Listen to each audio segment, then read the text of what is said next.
This is so clear. And to me, it's such a shitty lesson that empaths are being guided to integrate right now.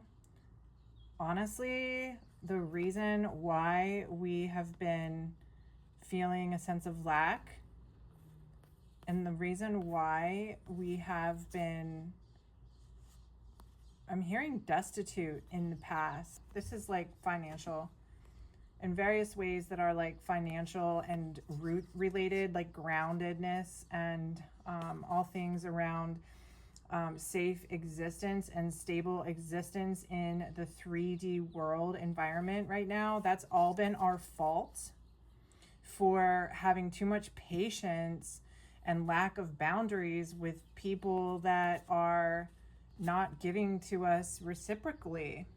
The guidance for empaths right now is to make sure that you're holding strong boundaries with your own tendencies to overgive and hold other people in your world that you consider close or prioritize in close relationship. Make sure that you're holding them accountable for reciprocal support in how they give and how you give, right? It should be a mutual, reciprocal give and take relationship dynamic, and our stability depends on it. Those cards were a side note. They like all flew out like that on the side of the screen. You couldn't see. So I'm just gonna go like this right now. So this is basically saying the same thing. It's like how we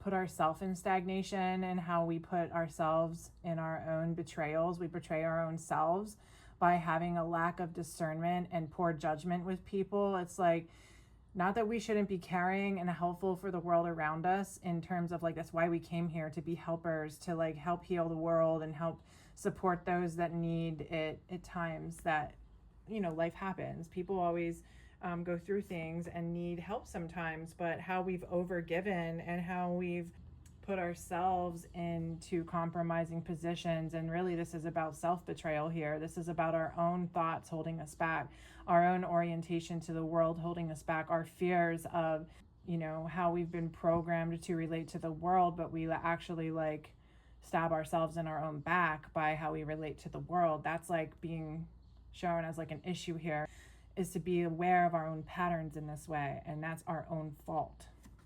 Oh yeah, a lot of us haven't done that yet, but we've been guided to walk away from these patterns of self-sabotage. And I feel like that's something that is going to be highlighted around the next full moon for people. There is a feeling of like this next full moon being a celebratory moon, that usually the Eight of Cups is like, I would say like considered a negative card in the sense that like you're leaving something behind, but in this aspect of like having left behind the toxic patterns, I feel like this moon now, like the new moon, and then like by the full moon, I feel like over the next 2 weeks, these particular patterns are going to be highlighted for empaths, and those that are able to like ground this lesson of like reciprocal action between themselves and the world around us is going to have an abundance of, I'm hearing income, but an abundance of what we'd consider like subjectively positive blessings. That's what these like Eight of Cups are like upright showing me, is like we're gonna feel full because of our boundaries kept before, because of us walking away from things that make us feel drained, make us feel like betrayed, make us feel devalued. All of that is like our own discernment forward to get rid of, and the results are up to us to own. Last one. Yeah, it's going to put us out of that state of perpetual grief. It's going to put us out of that state of depression where our cups are all feeling like they're like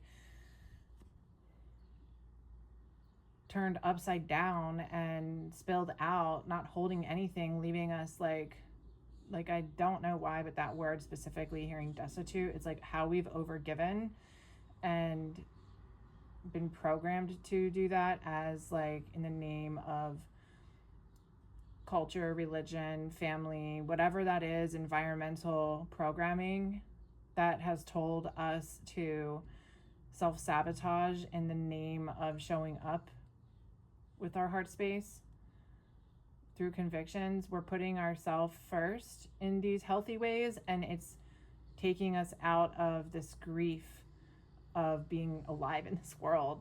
And it's going to begin to actually feel quite abundant by this next full moon. I wonder what this next full moon is going to hold for people in this way. Oh my gosh, I went to go grab this deck just to see if there was like a way I could split the card to put a final message here at the end of this. And this was actually like upright on the bottom of the deck. As I grabbed it like this was like sticking out like this, so I actually didn't see that there till now when I went to go grab it. And that's the King of Pentacles upright. And so that is the card I'm going to allow to be the end cap to this particular reading and this message, because I went to get one card from this deck and this one was already waiting at the bottom, waiting for this moment to be revealed. Is that like that good karma that I was talking about with the Eight of Cups, like overflowing from like healthy boundaries, is going to like actually show up in a lot of people's worlds with solid foundations, like we talked about, like foundational reassurance, because they're demanding reciprocity in their environment in every way that is important to them. And like money will come in, stability in all like ways, foundational 3D world. That's all very, very important moving forward and relevant here, and ways in which we're actually going to see reciprocity and balance. Good stuff, guys. Congratulations. Keep up the good boundary work. Healthy boundaries.